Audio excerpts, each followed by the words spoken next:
Welcome everybody. It's been a little while since we've convened at the Arcadia Roundtable, but we are back today. As you can see, if you're watching it live, if you've got that video feed, today it is just myself and the Darge Knight, but that's all you need. That's all you need, you ungrateful swine. Darge, it's been ages. How you been? Hey, didn't it? I was like trying to work it out. I think, was it 2 weeks, but then we missed some before. I don't know.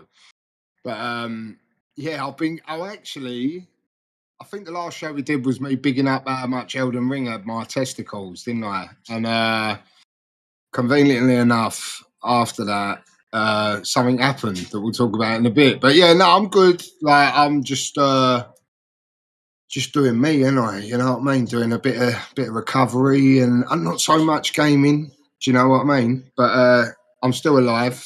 So that's the most important thing. How have you been, mate? You've just poignantly reminded me that the theme of the last show that we did, it was a couple of weeks ago, and it was hashtag, do you know what I mean? You know what I mean? Yeah, we do know what you mean. And yeah, I mean, I've started a new job this week, so I've been pretty busy and distracted as well. But have had a few, like a last ditch before I lose my time, desperate attempt to finish Final Fantasy Rebirth and play some other things. So I've had a few games in there that have made it a good time. Everyone that is here that has come to talk to us, thank you for showing up and tell us the things that you've been playing as well, because it's good. James, you're not late. We just started. You're doing absolutely fine. Even if you were late, you know, join whenever you want. You can play it back from the start if you want to. It's all very relaxed. Darge, I want to know, so you were on Elden Ring, and I know that Elden Ring is what you've been at, and I know that you've got a story of conquest, but I want to know, what variety of cheese did you go with? Oh, do you know what? Gaming Crypts apparently recorded it because I didn't have any. Because basically, what happened was I was on the show and I would give Elden Ring all the plaudits and everything, and then, you know, with me, you know, I'm a little bit, so I'm like bigging it up, but then my recovery stuff that I do as well kind of like kicked off a bit, and then I was like, oh, just forgot everything else because I obviously get stuck into that stuff, you know, with others. And yeah, and then I was getting banter like, oh, you ain't dropped the game, have you? Like right at the end, like you ain't dropped it. And I was like, no, I ain't dropped it. I'm gonna get back to it, but I just weren't getting back to it. And then I can't remember when it was. I think it was over the weekend, maybe. The one just was it the one just gone or the one before? I can't remember.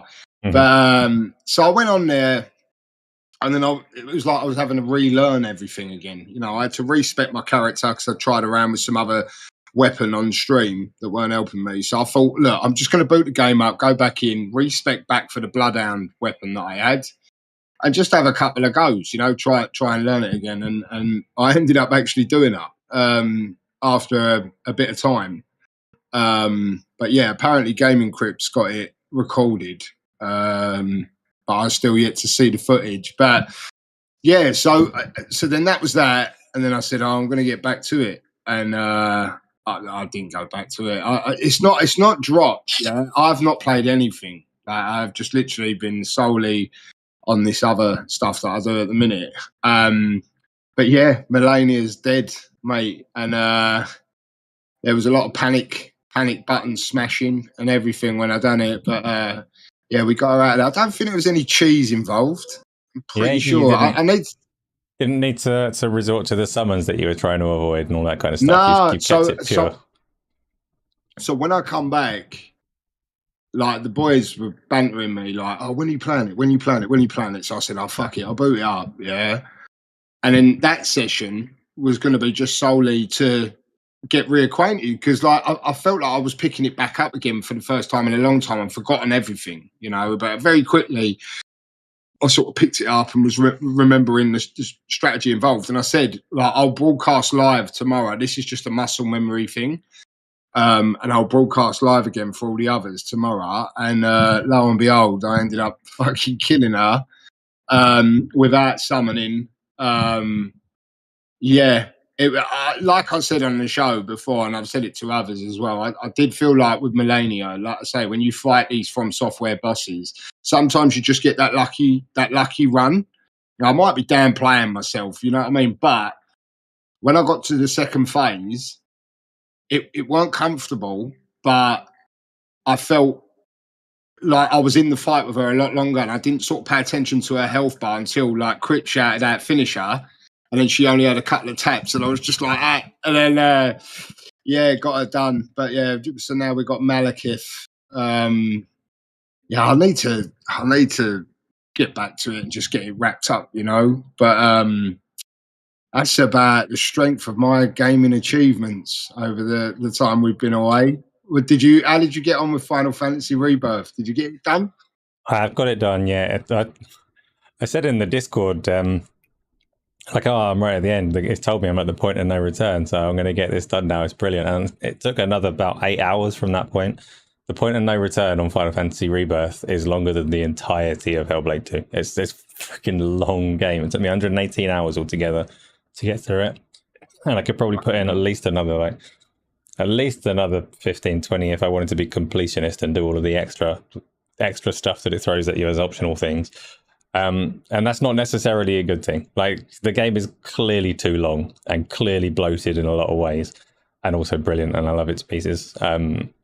Like, take it away, give it 5 years to settle in the memory banks, and the moments in it will be strong.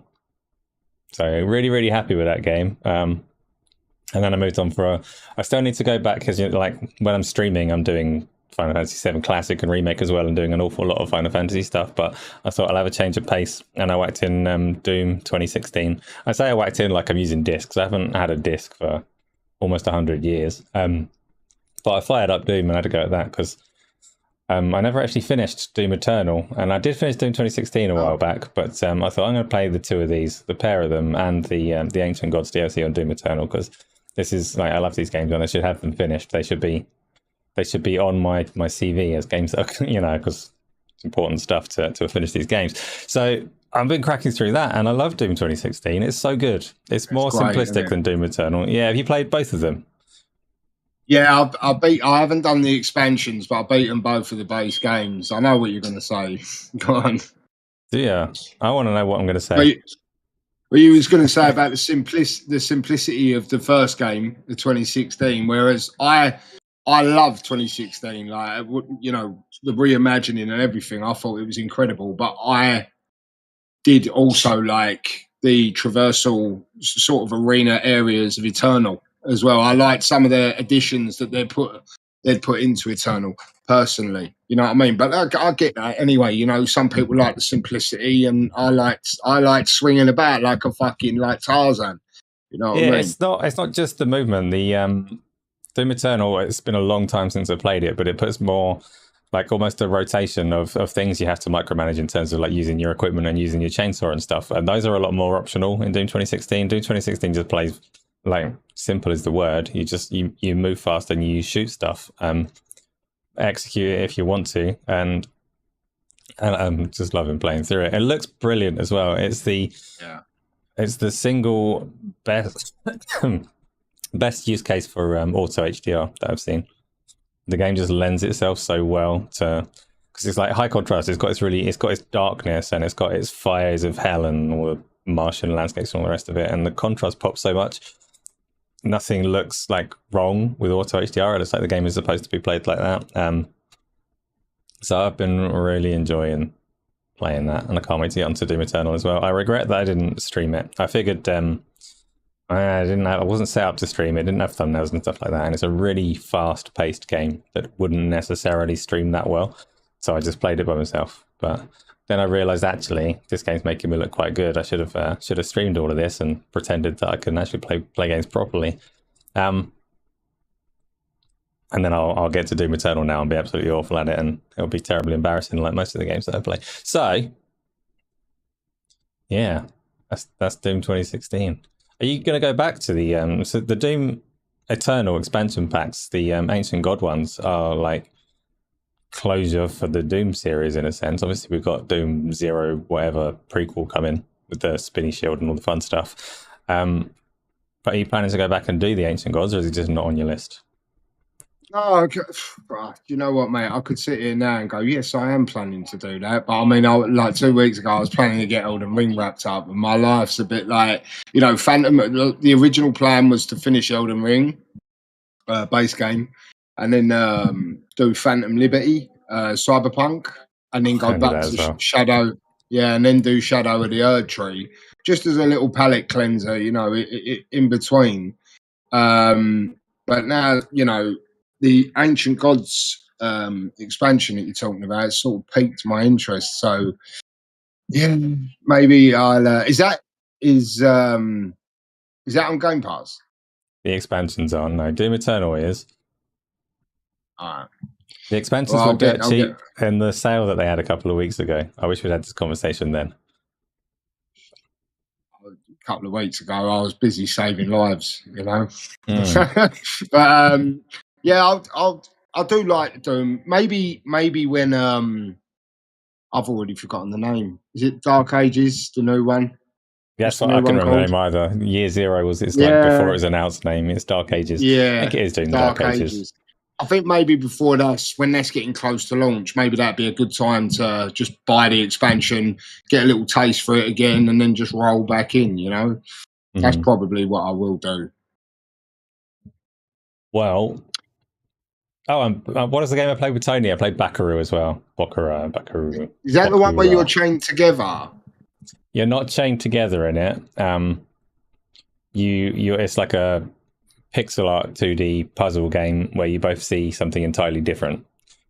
You both get a different perspective of the world. One of you gets like it described itself as a post-apocalyptic kind of robot future, or a fantasy trees and birds and bees kind of view that Tony had, and you go along. It's a weird game actually, and if you're curious about that one, you should just watch the little video that Tony put together on his YouTube channel, because it's actually good. We played through that in one sitting. It took about 5 hours. We enthusiastically voice acted the whole of it to the point of not being able to talk for a week afterwards.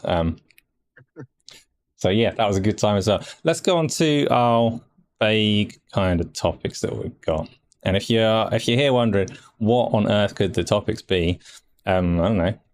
There's not a whole heap going on. Darge has lots that he wants to say about the structure and price changes for Xbox Game Pass, but we're going to leave that until after the lighter topics that we've got, and there are some very light ones. First one is almost just a public service announcement, but we'll see what we can get out of it, and that is around Suicide Squad. Suicide Squad launched whenever it was last year. Got quite a lot of hate. It had a beta period, so a lot of people will have played that as well. But right now, and for the next 2 days, you can pick it up for the grand price of absolutely nothing if you're an Amazon Prime subscriber. They've got the PC Epic Game Store version included on Amazon Prime. So you can just go on there, link your Epic account and redeem it, and you can give it a go yourself. Darge, did you ever play Suicide? I'm dying still. This is still from the Baccarat voice acting consequences. My throat has not recovered. Did you play Suicide Squad? No, I didn't.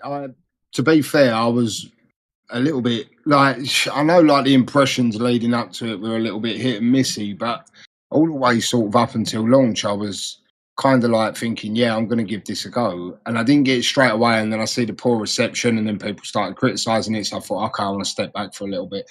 So I've not actually played it.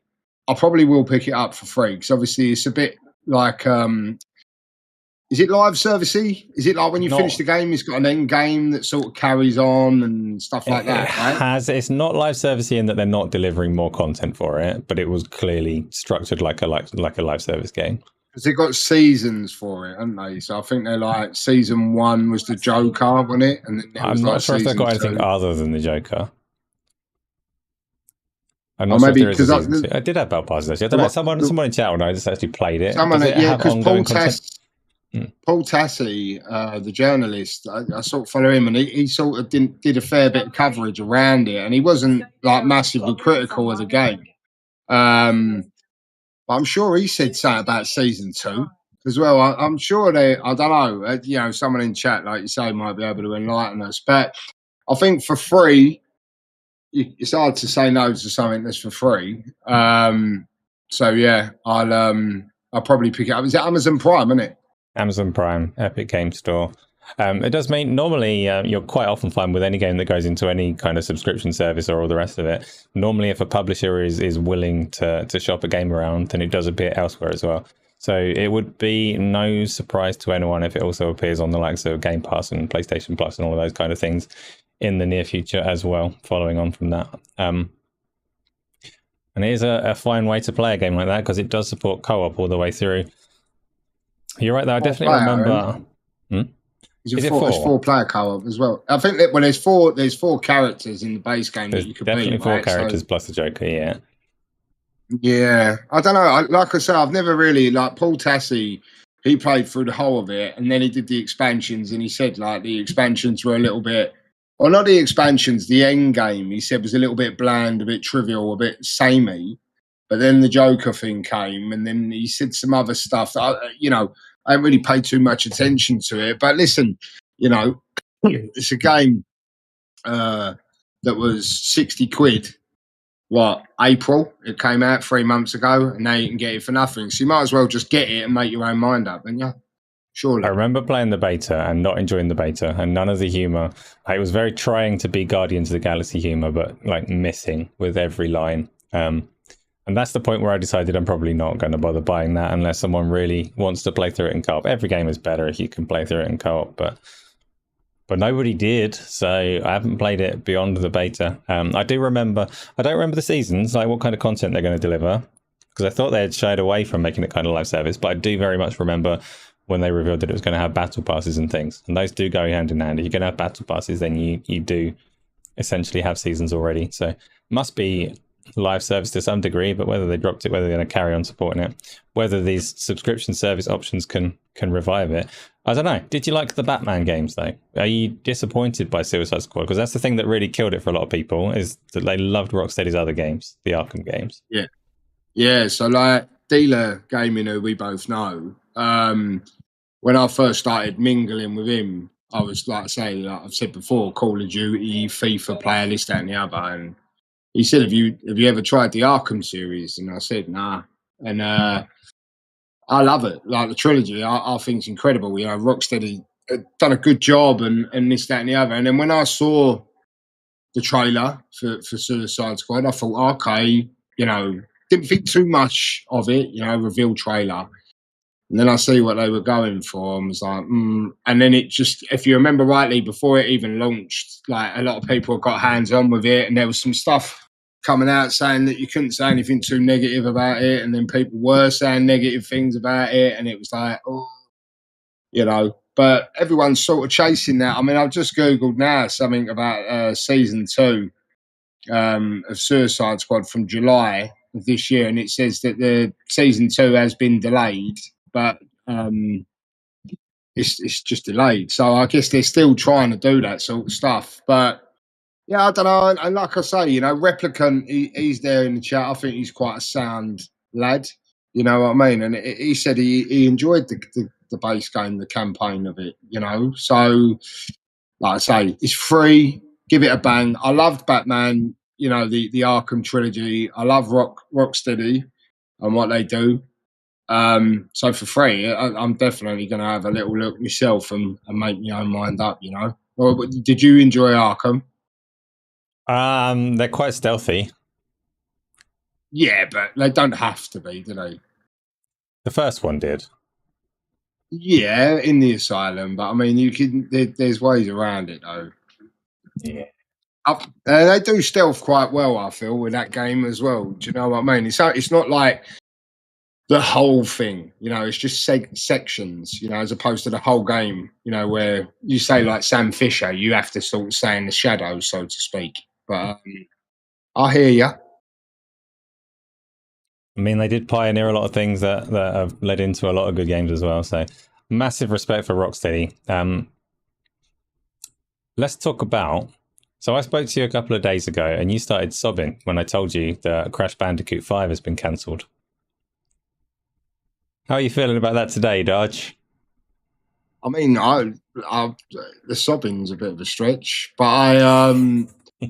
I Crash Bandicoot. I never play. I still haven't played Crash 4 yet, but as a series on the whole, I love them. Like when I had my PlayStations back in the day, I love me some Crash. I don't understand. I have not really fully read into it. I don't know why it's been cancelled. I don't know how long ago the project was in development, because there's the rumor going around that the next Toys for Bob game is going to be a Spyro, a new addition to the Spyro series. But I mean, I listened to Jeff Grubb earlier today, and he was saying, Crash 4 I think did quite well. It's just like you got to keep on top when it's games like that, like instead of leaving it 6-7 years and people thinking, am I over it by now? But I don't know. Obviously, we're not really privy to now what was actually happening with Activision before acquisition, what Toys for Bob were actually doing. I don't. Anyway, I don't know if there's any more enlightening stuff in an article or something, but it seems like Spyro's the way they're going. So from what I gather, this whole story, there's not a whole lot to it. There's an artist who is verified and credible as likely to have been working on this game, has said on Twitter or X or whatever you want to call it, that there was a Crash Bandicoot 5. People are going to be real disappointed when they see like evidence of what was cancelled from that game. And the rest of it being Toys for Bob, I think, has just been pieced together by people assuming that it would be Toys for Bob because that was kind of their MO when they were with Activision. But it has supposedly been cancelled. I've said before, I have never liked Crash Bandicoot and never will, so I don't particularly care that game was cancelled. No game should have you running towards the camera. That's just like basics of game design. Don't make me run towards the camera. I can't see where I'm going because I'm running towards the camera. Come on now. And that was signature Crash Bandicoot. That's how the game launched and played. Running away from it. So I'm very happy if they are working on Spyro instead, because I've never actually played a Spyro game, but I have no animosity towards them. Completely different kettle. Have you ever played Spyro? No, funny enough. You said I remember. I wouldn't go and say I've played one as if like I put hours into it. I remember it may have been on an old PlayStation demo disc back in the day. You collected like the gems, wasn't it, Spyro? It was more like a 3D one. Yeah, I dabbled with it, but I wouldn't sit here and say like I'm a big Spyro. I'm more Crash than Spyro personally, but it doesn't mean to say that the next entry in the Spyro game, I'm going to go, oh no, it's not for me, because you never know. But Crash over Spyro for me, thank you. Yeah. Okay. I don't know. What was our next topic, Darge? Let's do the main one. And for those that are wondering, we don't have a whole heap that we need to talk about today, so it's likely to run pretty short on this show. If you've got questions for us, do stick them in the Q&A box. But we've got a couple more things that are more substantial. So, Darge, you said we were talking before the show about what we might want to get into on this one and what we might not, and we mentioned the changing, the pricing differences for Xbox Game Pass Ultimate and the restructure of their tiers and all the rest of it. This news came out the day after we should have had a show last week, so it was Wednesday news, which makes it possibly slightly stale. But you said that you had a differing opinion on this. I'm not sure what it's different to, but what have you got to say about this? What's going on? Well, I've not. It's not differing. I just have an opinion on this Xbox Game Pass core tier. Is it the core tier that's the one that don't get day and date? No, it's a standard tier. Is the core is the one that's like what Xbox Live Gold used to be. Standard has replaced console. Yeah, so standard. Yeah, right. So basically, Xbox offering you a tier that doesn't have day and date, which is allegedly the big pull in the service. To me, I'll just make that clear to me. Yeah. Why would you offer that? Yeah. And I get it because of the way the pricing is. They're trying to just false you. But what's the point of it even being there if you're going to go, oh, we've got this really shit option that's only $2 or whatever it is cheaper than the all singing, all dancing option, you know? And for me, it's making me think like, maybe day and date will go away at some point. That's how I feel about it. You know, why would you sing and dance about Game Pass being your baby and this, that, and the other, and it's the most important thing in the ecosystem, but then all of a sudden you're going to start offering for a slightly cheaper fee. If people want, listen, right? If you want someone to invest into your platform, you go, this is what we got for you. This is the all singing, all dancing, the big banana. This one here. Yeah. Why would you bring something it don't even make sense to have something that's $2 cheaper.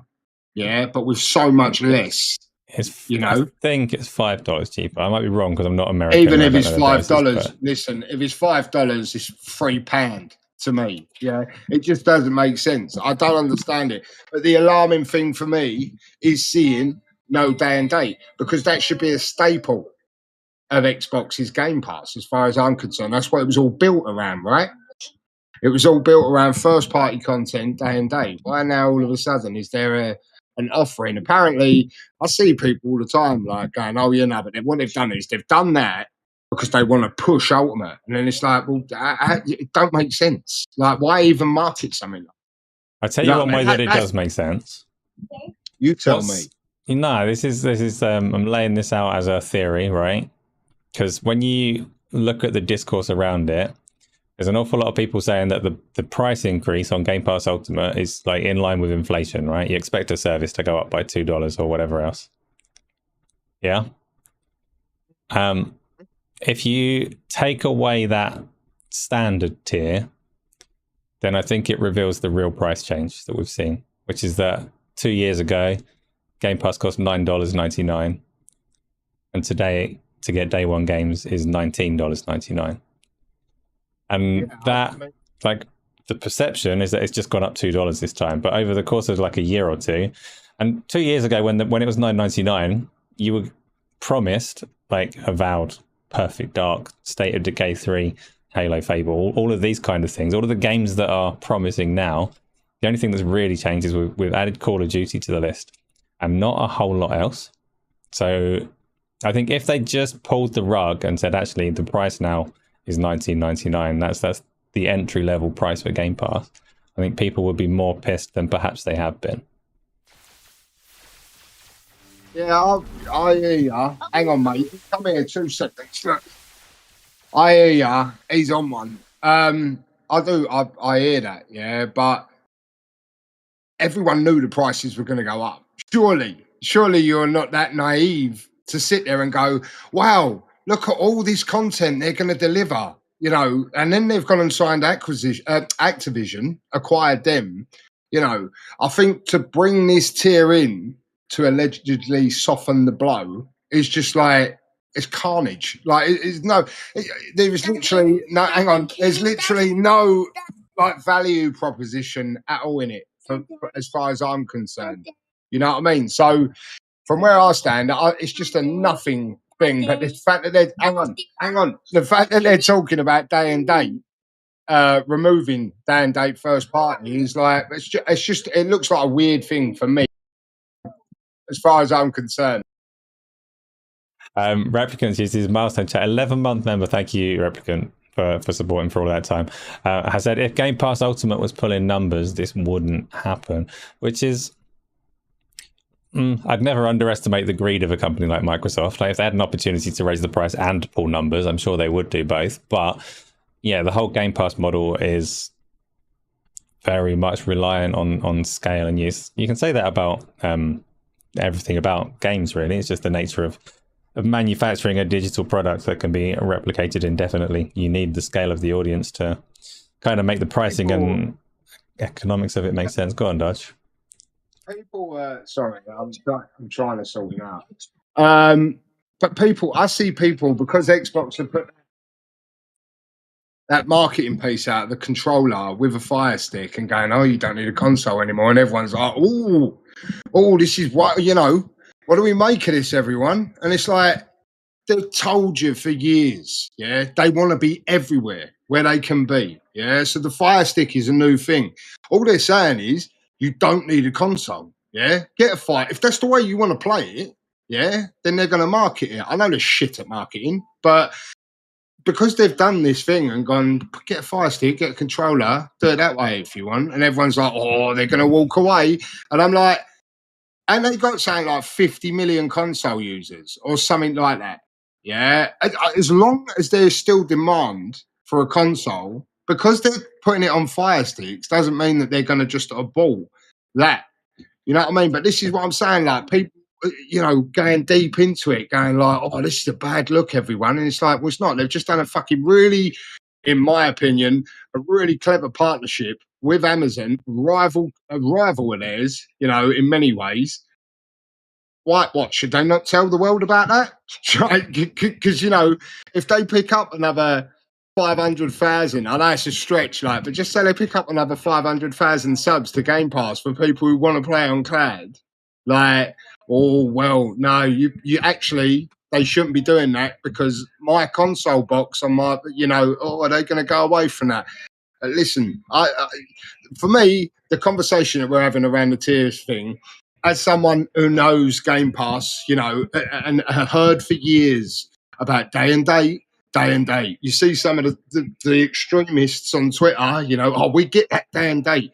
Why are they marketing a tier? Now, I know what you're saying about cost increases, but unless you're fucking got your head buried deep in the ground, you should have expected price hikes. You should have expected it. Surely, how long did you think you were going to keep getting all this stuff?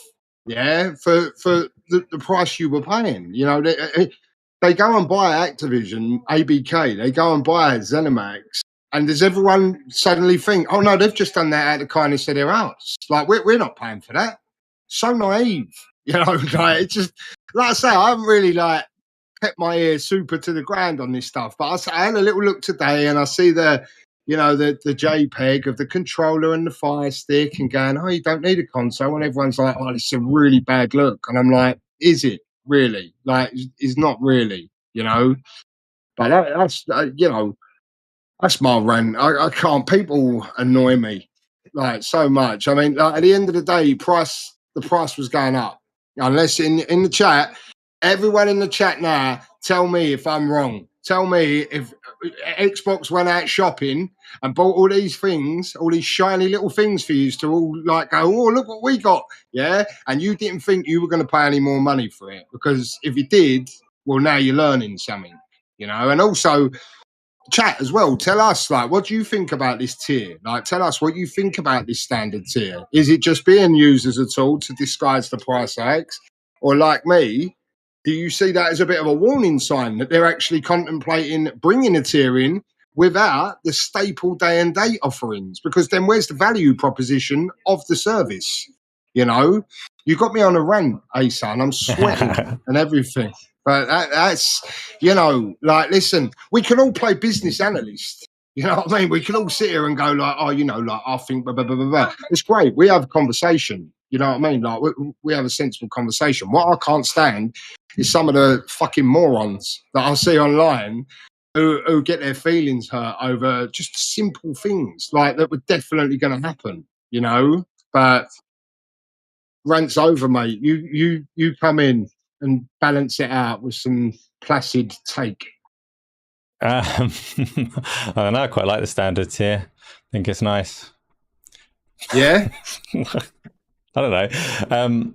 I would pay more for Game Pass Ultimate for the day one stuff. This is the kind of thing Microsoft don't watch this show, so it's safe to say this in confidence, right? I would pay more than Game Pass Ultimate currently costs for that service to still be valuable. I would also say if they were to take out the day one games entirely, Game Pass would still be a valuable service to me. personally. Again, don't tell Microsoft. This isn't stuff that I want to happen. I'm on my side, and I want them to give me as much as possible for as little as possible.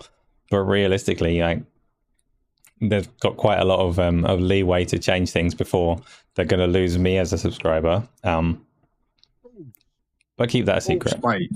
That's what. But you're right. Yeah, like you take, like, for example, West Ham United. Yeah, I think they should pay me to go and watch them. Yeah, but they don't. Yeah, and the season ticket prices will go up. And who's going, whoa, what's happening here? Like, we were in the Championship, got promoted to the Premier League. Season ticket's going to cost you more money now because we're playing against better opposition. We've got this, we've got that, we've got the other. Where's everyone going, whoa, what's happening? Like, this is crazy. Like, obviously, the price was going to go up. I mean, I see Chronic. I love Chronic. And he's like, well, they shouldn't really be doing it yet because their cloud's not great. Who the fuck's playing on cloud? Because I am not. Like, but there might be people who are doing it. But I'm not. Yeah, but I'm not.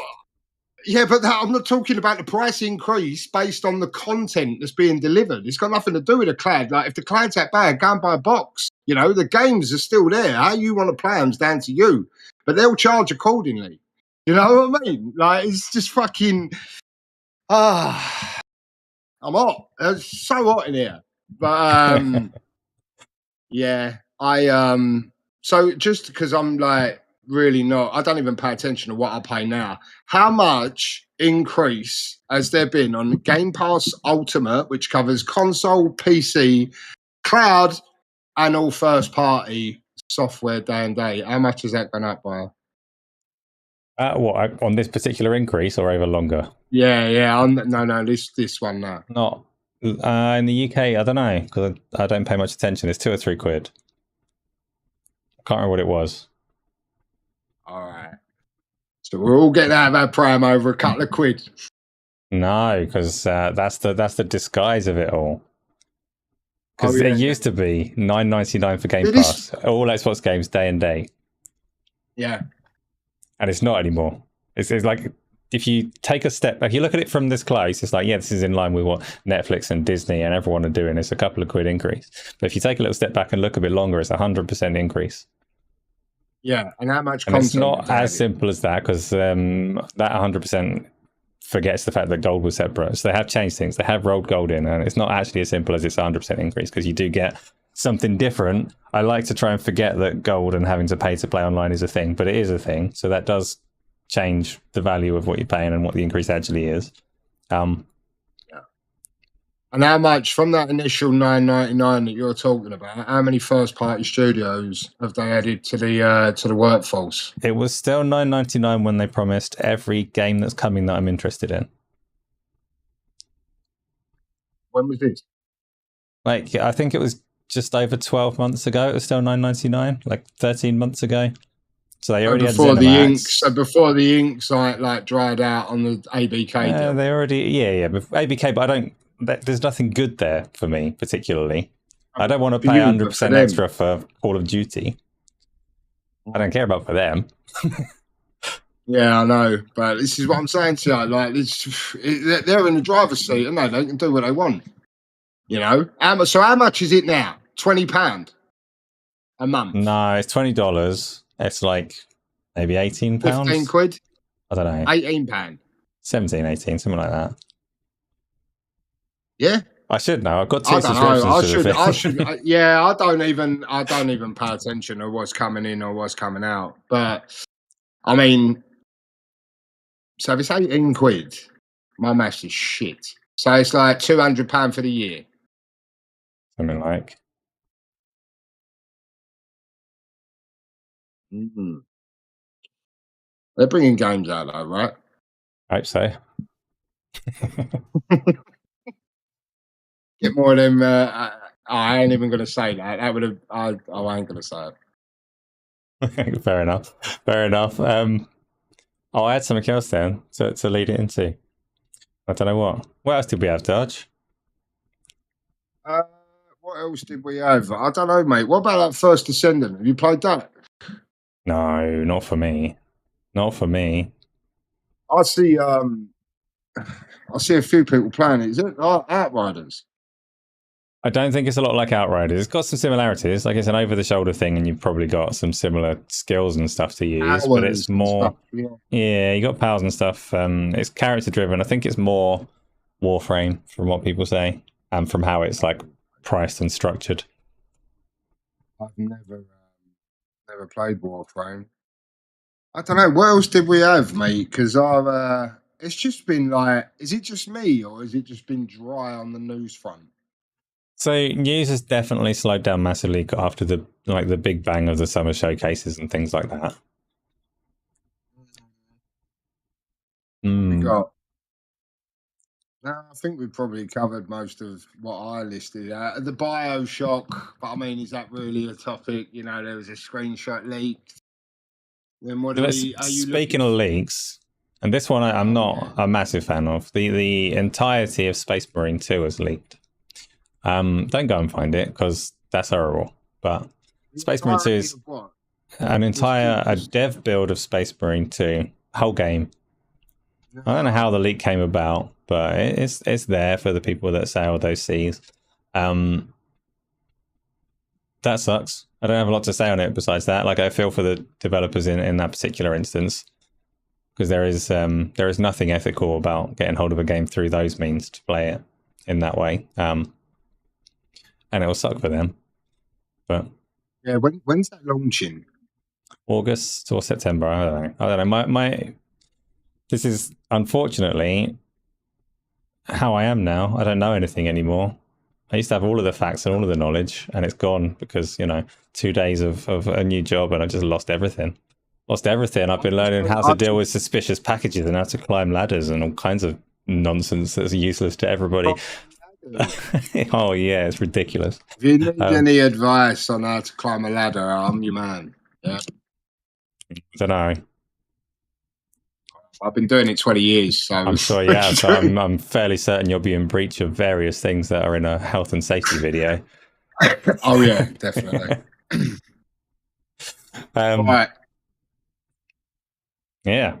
Sport took you over. No, Sport. I put it on Twitter. I see a lot of this bullshit. Like, there's only so many times you can unfollow and filter and this, that, and the other. So my Twitter account now is just recovery focused. Now, trying to do some good, like just it's too much bitching, man, about everything. Like anything and everything, like the smallest thing. Like one of us could say something in our opinions, like, and then someone would go, "Oh my god, like fucking, it's just opinion stuff." Like, do you know what I mean?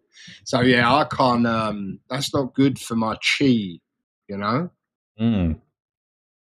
Yeah, that's why I stay away as well. Yeah, shit. But with the news anyway, I've had a look. It's like there's nothing. I listened to a few of the podcasts and that, and even they're talking about nothing. Do you know what I mean? It's just like the rumor stuff.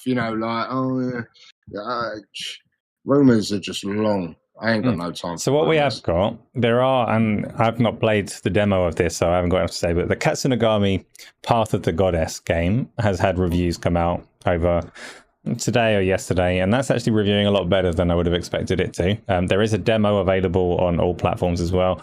Personally, I can't be asked to download the demo. The game comes out on Game Pass in a couple of weeks' time anyway, so it'll be there to play in full, and I already do intend to give it a try, because that game looks weird. It does.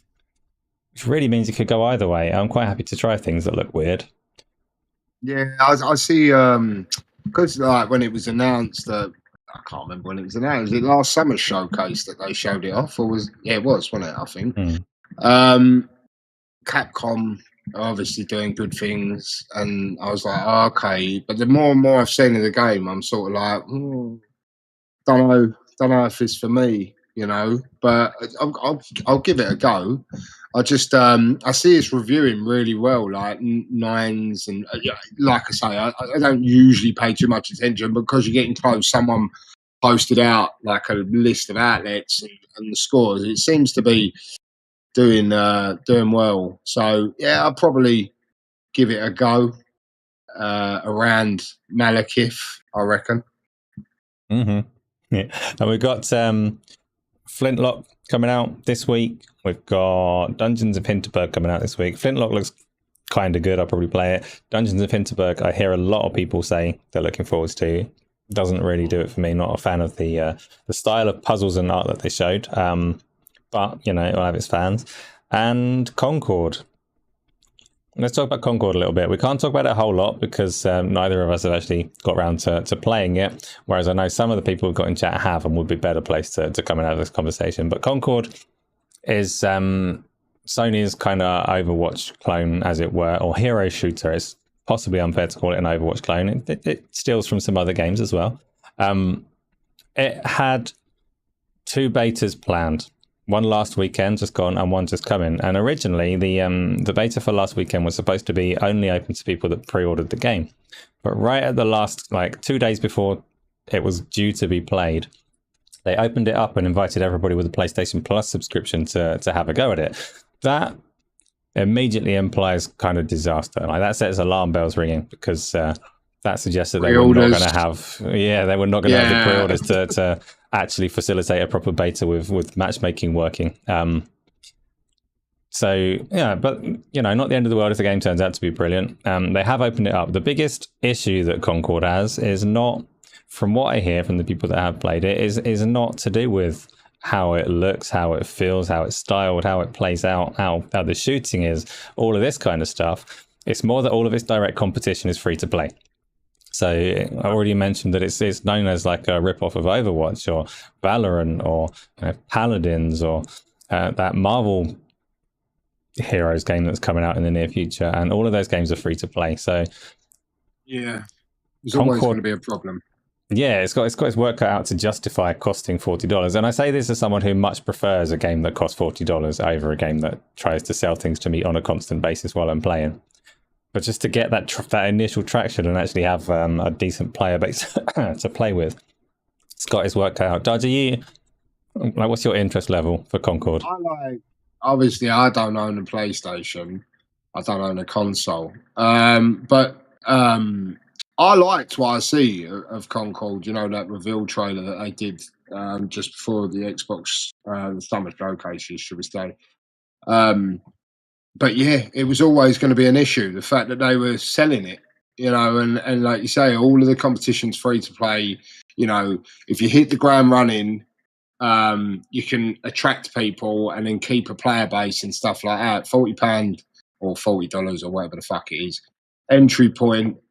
It was always it really needed to go the extra mile when it came out. So like you say, when the beta thing, when it was like, it's for pre-orders only, and it was like, we've had a sudden change of art, actually it's for everyone. And then it's just like, game don't look like it's going to be doing things, you know.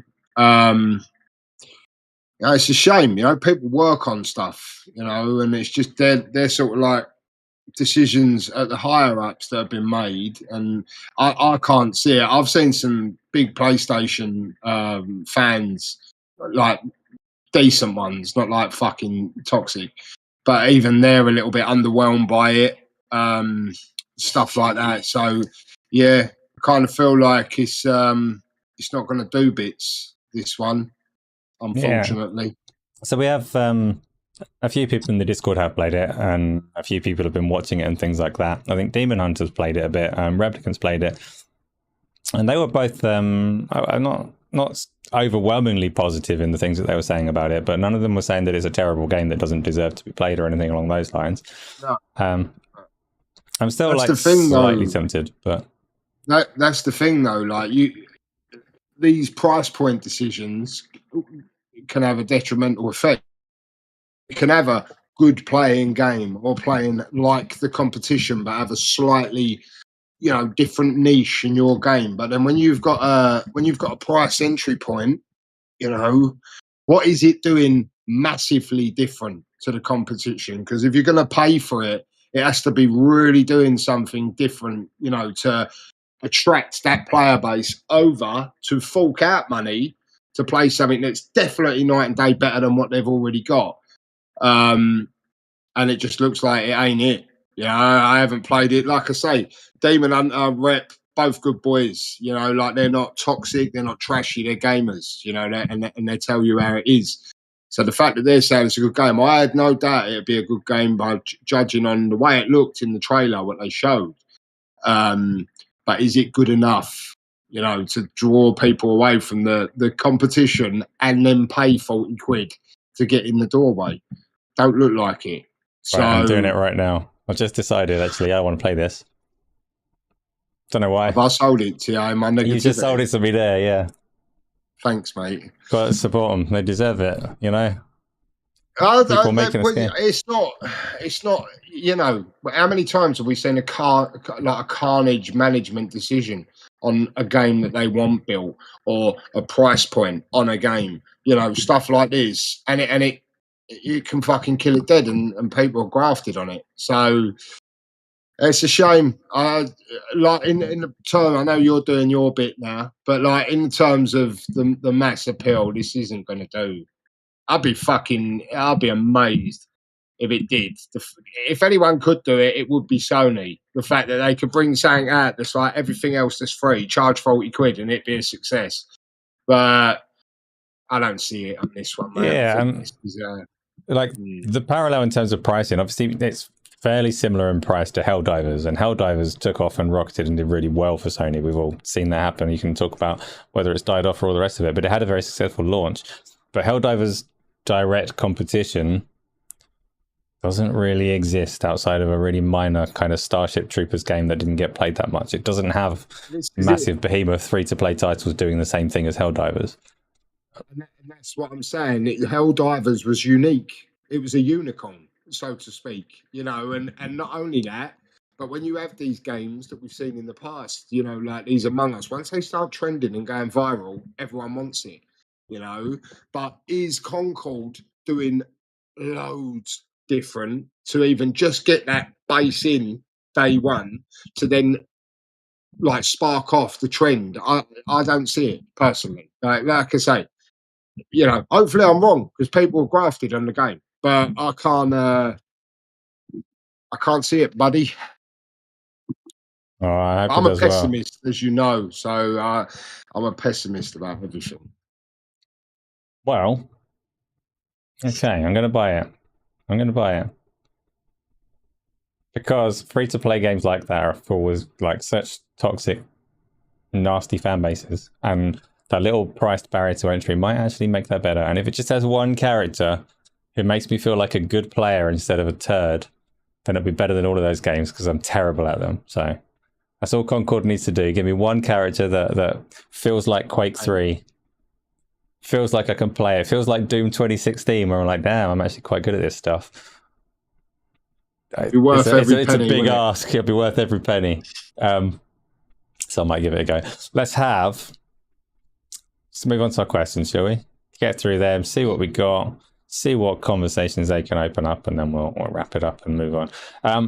Yeah, first question, please. It is Just James. It's halfway in the year. What's your game of the mid-year so far, and why? Darge, your favourite game this year?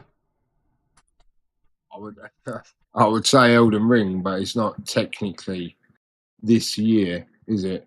I don't know, man. I've played so much this year, but I think it's been more backlog catch-up sort of stuff. But Hellblade 2, I know, like, obviously there's skewed opinions and bits and pieces. I enjoyed the tale, you know, minimal action and stuff like that. But I think Ninja Theory, for me, do such a great job of the visual and the story. I know the combat is lacking, you know, but as a package, you know, I really enjoyed my time. And Alan Wake 2 was the end of last year, wasn't it? So Alan Wake 2 would have been another. But yeah, Hellblade 2 for me, I really enjoyed going through that game personally. But other than that, it's been Elden Ring, I think. Oh, actually, it's still Hellblade, but I forgot Dragon's Dogma 2. So Dragon's Dogma 2 and Hellblade are like side by side. Fucking hell, man. It's like half of the year's flown by, but I forgot about the games that I've actually played. Yeah, Dragon's Dogma 2 and Hellblade 2 for me. Thank you. Yeah, normally when someone asks me a question like this, it's whatever I've played most recently, because I can't really remember like any further than that, and I can't place things into a particular year very easily. But this one's actually really easy to answer, because for me it's Final Fantasy VII Rebirth by a stretch. I need to get through more Dragon's Dogma 2 because that's still got like some chance. I'm still really enjoying what I've seen of that so far, but I can't see it kind of overpowering what Final Fantasy VII Rebirth did for me. I love that game very much. So yeah, that's my answer for that one. Although, just James, if your Final Fantasy 14 expansion pack proves better, then that's a contender. I doubt I'm going to get through that this year though. So let's have the next question, please. FCW says done. Dragon's Dogma 2 is better than Hellblade 2. Way better. I only got a tiny bit in Hellblade and fell off a bit. Hellblade 2 was definitely divisive, definitely not for everyone, but definitely brilliant in certain ways. Yeah, I can have my opinion, can't I?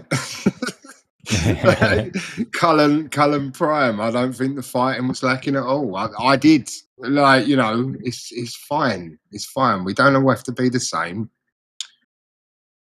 We don't. I don't have a buffer reported here, so hopefully everything is fine. But next question is already up. It is from Tony. Should all single-player games have a pause feature? And why wouldn't a game have a pause feature? Does it take anything away from it? So this is related to some conversations that came up. It probably stems from what Alana Pierce was saying about accessibility options and things like that. But basically, Elden Ring does not... Technically, you can get around it in certain ways, but it doesn't have, by design, an option to pause it, even though you're playing a single-player game in isolation. And that upsets some people. Some people say there's no excuse for that under any circumstances. People have like realistic, real-life issues that require a pause button. Every game should have it, assuming it's not like online. And, all the rest of it does. What do you reckon? I remember when this one came around.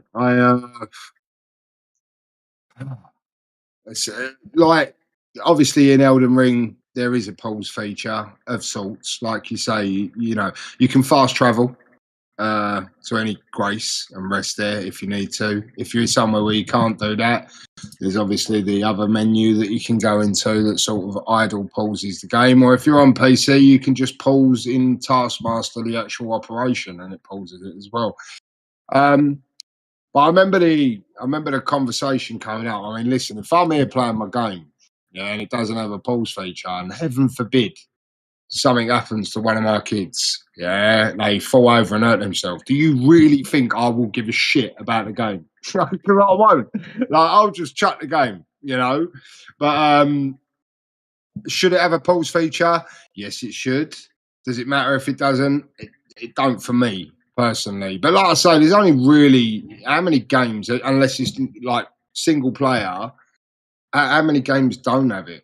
It's literally a few as far as I know of. So it's not like a huge issue, and it's kind of the way those games are played, aren't they? I guess when you're technically getting ready for a sesh, you make sure that you're ready to go, and get stuck into it. But I get there's pros and cons to that conversation. Yes, should have a pause menu. I'll just leave it there. I'm less sure on that one because I get the argument for it, and I would advocate for accessibility options to let people enjoy games in the way that they want to. But at the same time, I would also advocate for creative freedom. And if it is important to the designer of a game that it is played a certain way and that's how they want their game to be, then I wouldn't want like corpo rules to tell them, no, you have to have this, that, and the other. Elden Ring might not be the same game if it becomes normalized to pause it when a boss goes into phase 2 to go and look up the strategy for phase 2, then do the next little bit and then pause it, right? So there might be design intent behind that. It might really have like a tangible impact on the tension of a fight if it's very deliberately paced and they've really put a lot of thought into how long this section of the game runs for. And designers do make that kind of effort. There are like, if you go this long in a fight, it's too long and it gets bored. If you do this long, it's anticlimactic. If you do it at just the right length, it feels just right.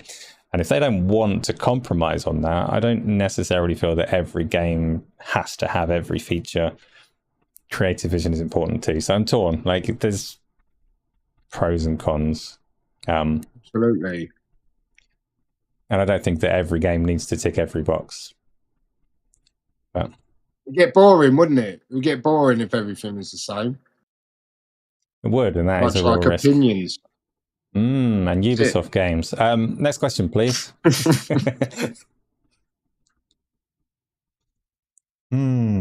Stephen Southwick, do you think it will lead to Game Pass cancellations, though? I have to pay for 2 subs, one for me and the wife and another for the kids. So if we needed to cut back, Game Pass would go before other subs. So, materially, Darge, do you reckon the change in Game Pass pricing will see any significant cancellations? So, first of all, did they do the family plan thing that was long rumoured? No. They didn't do that. I mean, yeah, listen, who am I? You know, every human being has their own lives to manage. You know what I mean? And at the end of the day, that's something Microsoft are going to have to learn, aren't they? You know, like if they put the prices up and it is too steep. Listen, I know I said earlier about £2 when you said it that way, but obviously over time it's gone up more and more. Everyone's example, I'm fucking shit with money, as you know. Like, you know, I'm just loose with it. But you've got to be careful. And at the end of the day, people, you know, watching or even seeing this news and that, they have to do what's best for them. Don't like skint yourself out because of FOMO. You know, at the end of the day, we've all got to live our lives, you know, as best we can. So if that is the case and it is too steep for you, or even if it's on the boundary of steepness, if you take that sub away and everyone does that, they'll soon fucking revert it back because they ain't going to want to, if anything, they're on a big pro sub push.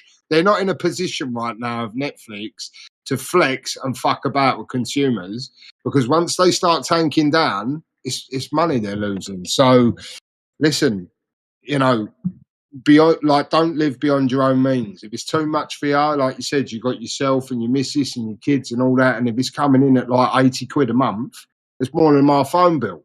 You know what I mean? So if it's coming in at £80 and you think, well, is it really worth it? You know, switch it off for a bit. You know, don't fucking cause yourself stress over a game subscription or any subscription for that matter. But that's what do you reckon, mate? I reckon they will have very solid estimates and an idea of what people are likely to do with this kind of price increase. Lots of trends to follow, lots of other industries and other subscriptions that they can kind of take notes on. And realistically, definitely there will be cases of people that cancel because of that price increase. Like you'll find anecdotal evidence from people that have said, right, that's past my limit, or I used to have 6 subs and cutting it down to 4 or whatever else it may be. But overall, not enough people are going to cancel to hit Microsoft's pockets. Like they'll be making more with the price increase than they were before. If that weren't the case, like you say, they would revert it pretty quick snap. So yeah, and on it's it will just go. a consumer, like, you know, this is the consumer industry, yeah. So even though they're the big dog, yeah, they serve us, you know. So if we're unhappy with saying, fucking say no to it, you know. But it'll have to be everyone, like you say, circumstantial. Like you say, they would have anticipated certain losses by certain people, but they're hoping to have growth in other areas. But if they don't get their growth and they're losing more than they're growing, they'll make a U-turn. So you just got to do what's best for you. You know, it's just video games, you know. TJI has asked, this question starts like, oh no, that's too broad. What is the biggest problem in the video game industry right now? But then it gives us 2 choices, rising costs or gacha games. What do you reckon? Gacha games aren't impacting the industry. They are an industry unto themselves. I don't think there's a huge overlap between people that play traditional games like we like and people that are playing Honkai Star Rail or Zoneless Zen Zero thing, whatever it's called, you know. So I don't think those are a massive problem for the industry. If anything, they're expanding the industry to different audiences to some degree. So out of those 2, rising costs is a bigger challenge. But generally, if you expand that gacha games to just go into like new pricing models, free to play games in general, microtransactions in general, subscription services in general, and just the way that things are changing, then I wouldn't necessarily describe those as a problem either. So I'm still going to go rising costs. Yeah, I don't know. I think it's not even either of them for me personally. I think the biggest problem today is like every game wanting all of your time. Like that is, you know, a lot of these publishers, you know, want to stick that game out that everyone's going to know life, you know, forever. That's a problem for me. You know, we spoke about Hellblade 2. Listen, we can all have different opinions. Short experience, in and out, takeaways from it, onto the next one. That's a bit of me, you know. So my biggest problem is all of the games wanting all of your time. You know, when time is a precious commodity to all of us, and we should be able to use it how we want. So that's my very rational answer to that question. There we go. Have we got any more questions? I think I heard that we had 5, so that might be the last. No, FTW is in with 1. Do either of you ever get in a funk with gaming and don't want to play much? And if so, what brings you out of it? I like the way I am. I don't get into a funk with it, so to speak. I'm just very, you know, I'll be in and I'll be all in, and then I'll be off doing something else again. So, like I say, at the minute, I'm not really doing much gaming. I'm off doing my other stuff that I do. But yeah, I'll just come and go like fleetingly with it. I wouldn't say it's a funk, so to speak, where I get annoyed with the game and go, "Oh, let's move on to something." I'm a bit like a moth. I'm easily attracted to like thing, or like a magpie, you know, shiny things. I'm like, oh, just divert off to the next thing. But yeah, I wouldn't say it's a funk like where I get annoyed with gaming, and then because I love it. Like, do you know what I mean? When I'm doing it, I'm enjoying it. I think it's just not easily distracted, but I've got a lot of it. I've got a lot of things going on. So yeah. What about you? Do you ever get like that? For sure, Funky? sometimes, yeah, like in lots of different ways. So yeah, there'll be times when I just don't want to engage with anything. There'll be times where I really do, but can't settle onto something. When I'll be like, I want to play these 100 games, and I've got a good chunk of time. I've got like 3 hours, and then 3 hours will pass, and I'll be like, fuck, why didn't I do anything? And it's the worst, and I can't stand that. How I get through it, though, I don't know. I sulk and hope that it goes better next time. So I don't have any sound advice to help you get through that. Everyone, like, I'm sure there's some people who probably can't relate at all, but everybody goes through various kinds of funks and issues and things that will get in your way. And there isn't a silver bullet like this will fix everything for you. Just you know, click your heels and you'll be good to go, play your games and all the rest of it. So don't know. One more. Best thing to do if you're struggling is get on our Discord. There's always people there to talk and listen. Yes. And that's a genuine help. Yeah. Get on there with like-minded individuals who will G you up to play a game. Yeah. Get out of the funk. That has helped me many times. Right. Just James, who do you want to be the England manager? Pick me, Darge, pick me. Who do I want to be the England? It's just Asa. Thank you, obviously. Me too. Okay, we both want it to be me. Deadly's turned up and said, Darge, is Xbox dead because they said you don't need a console anymore, or are people on Twitter being thick again? The latter. Always the latter. Oh, if that last part of your question ever comes up, it's always that answer. Deadly. You'll go far in life for that, mate. Yeah. Yeah. Right.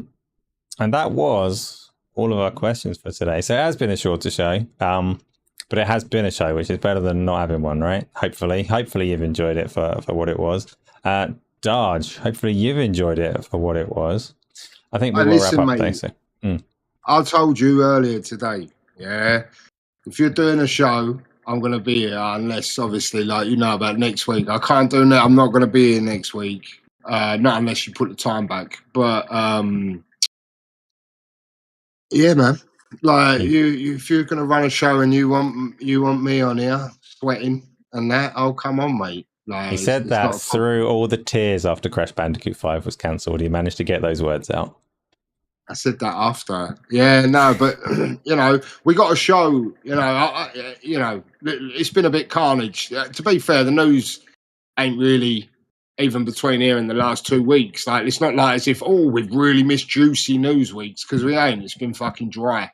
But you know, we wanted to get a show on. You know, talk about some stuff. Let you know.